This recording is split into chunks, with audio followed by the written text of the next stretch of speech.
Jesus. Thank you. Let's call to order the meeting of the St. Lawrence County Industrial Development Agency, the St. Lawrence County Local Development Corporation, the St. Lawrence County Civic Development Corporation, and the St. Lawrence County Property Development Corporation. Audit and Finance Committees. Audit and Finance Committees, right. yes. Roll call, please. Mr. McMahon, Here. Mr. Staples, Half here. Mr. Hall, Here. also present Kim Gilbert, Patrick Kelly, Brian Salma. Brian, we'll turn it over to you for your report on the conclusion of the audit. Good. Just bear with me a moment.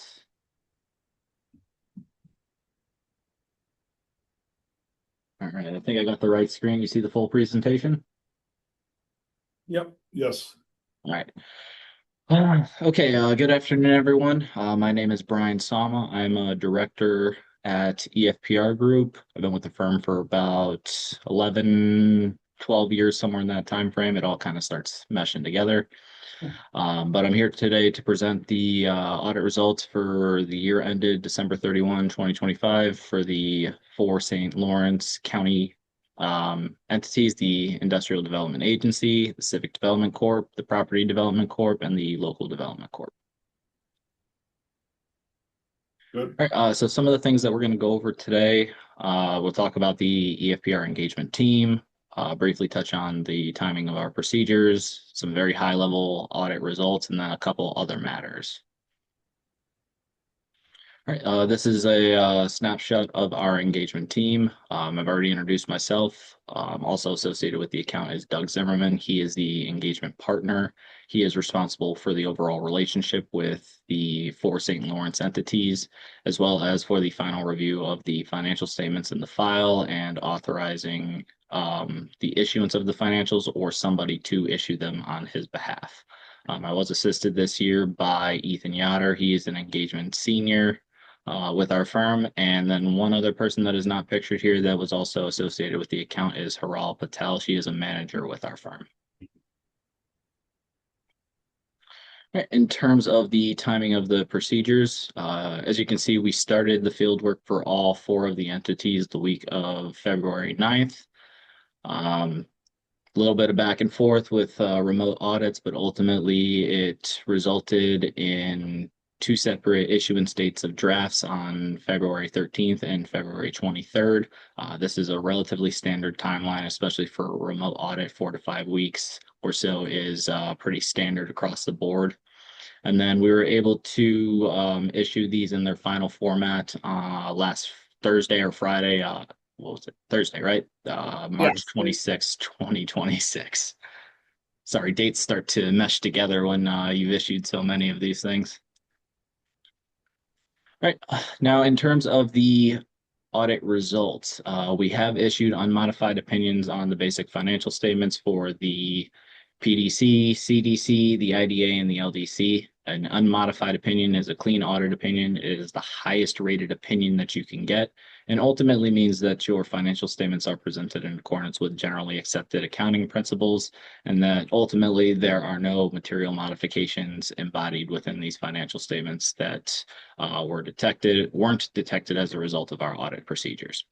All information that we requested was provided to us in a very timely fashion, especially uploaded to our share file.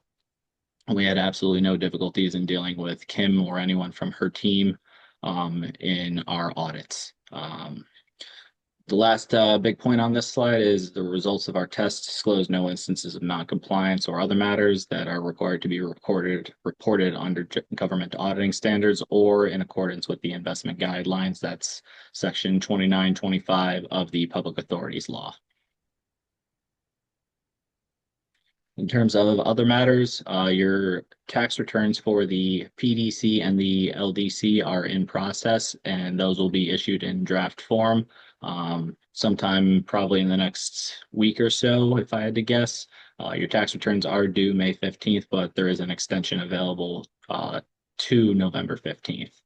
And the last big item here is that we did an evaluation of your financial statements and determined that Two of the entities were previously being reported under financial accounting standards.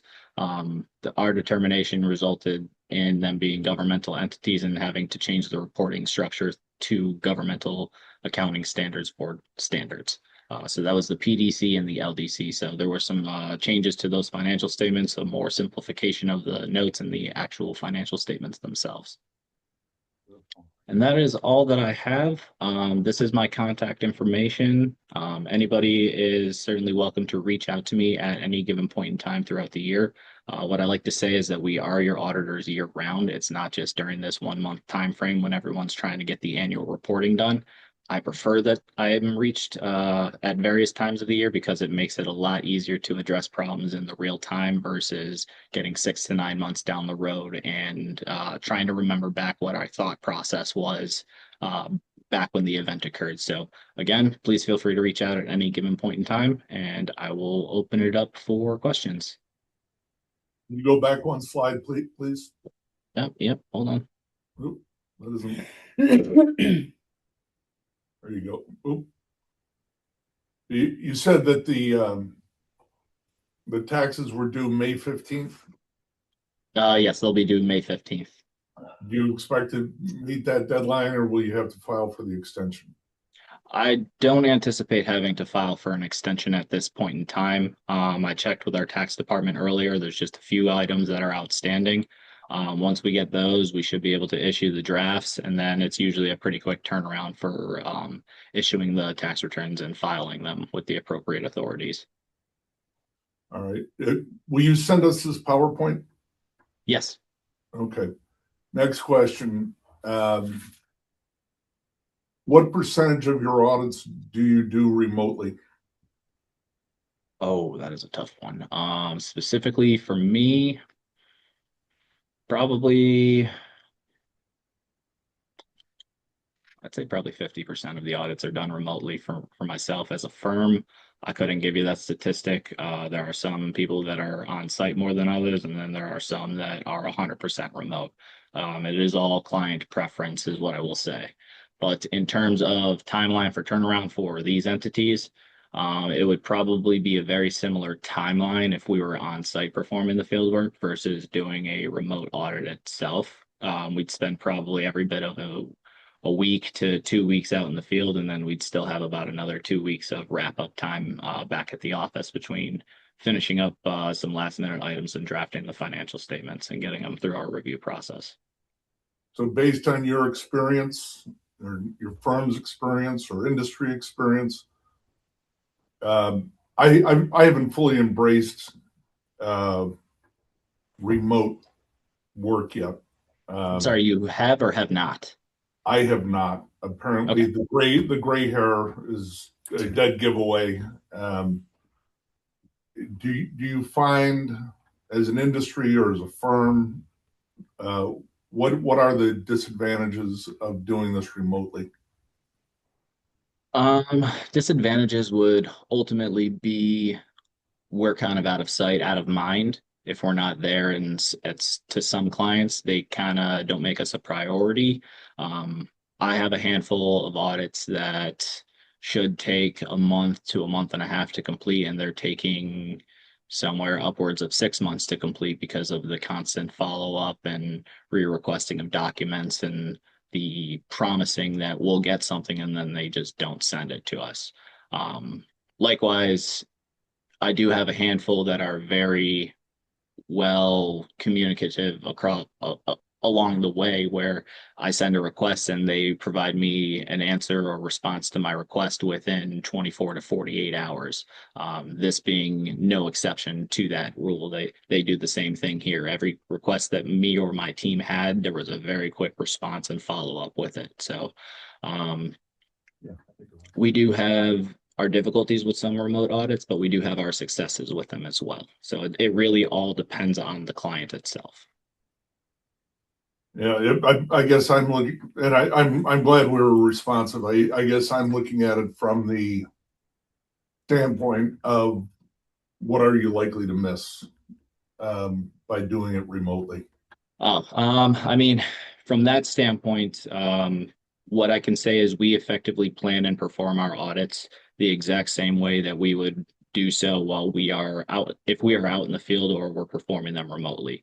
We substantively test to a very large degree almost all of the balance sheet accounts, whether it's as simple as getting an inquiry or an explanation on some of the immaterial ones, or getting complete underlying support for all of the material accounts themselves.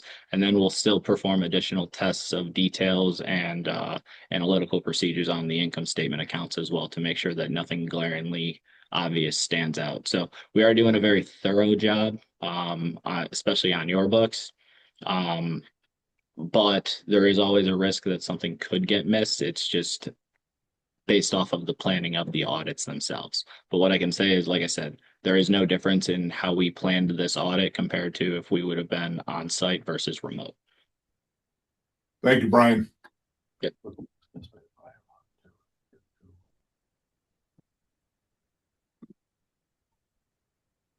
Brian, my hearing isn't good. Oh, okay. We'll do it afterwards. Okay. Do you have any questions? No, I've talked with him. I've talked with him several times. Very good. All right, I'm going to stop sharing my screen now. Did I steal your thunder on one of the questions? Yes. I read your body language right. You explained to them why the two were separated out. We just, when I sent the materials out, and Brian and I talked about this. I think we've already seen some draft materials for the MD&A for the River Valley and Greater Messina Fund audits that they're not due tomorrow. So Whenever you guys would like to send them over to us, whether it's tomorrow or a week from now, we'll effectively make them a priority and getting them through our process of compiling the information with the financials through our review process and then issuing a revised draft. So I would say once we probably have that information in hand, it should be likely a couple-day turnaround for getting revised drafts out to you. And then whenever you're ready to finalize, we can do the same with those and have a secondary meeting to go over that information as well. perfect. Any final questions before we go into executive session? No, nothing for me. Do you want to just, I'm the guy that was the pain in the ass when we talked on the phone. you want to vote to go into executive session? I'll record it and I'll then make after a that. motion, to go to executive session. Brian's Aye. seconds. Okay. Second. All in favor? Aye. What's the time on that? Okay, we're gonna dismiss 3:20. Patrick and Kim. Okay, 3:20, executive session you are. All right, and we're gonna stop the recording. Just note when you You're- adjourn. You're not taking any action afterwards, or just, I Stop the assume we're not recording at taking this any action afterwards. do you want me to continue? Do you want me to pause the recording or stop the recording? Stop the recording. Thank you. Thanks, Brian. You got a great name. I've had it for 78 years, so. And I'll be in touch. about Even a good everything. last initial too.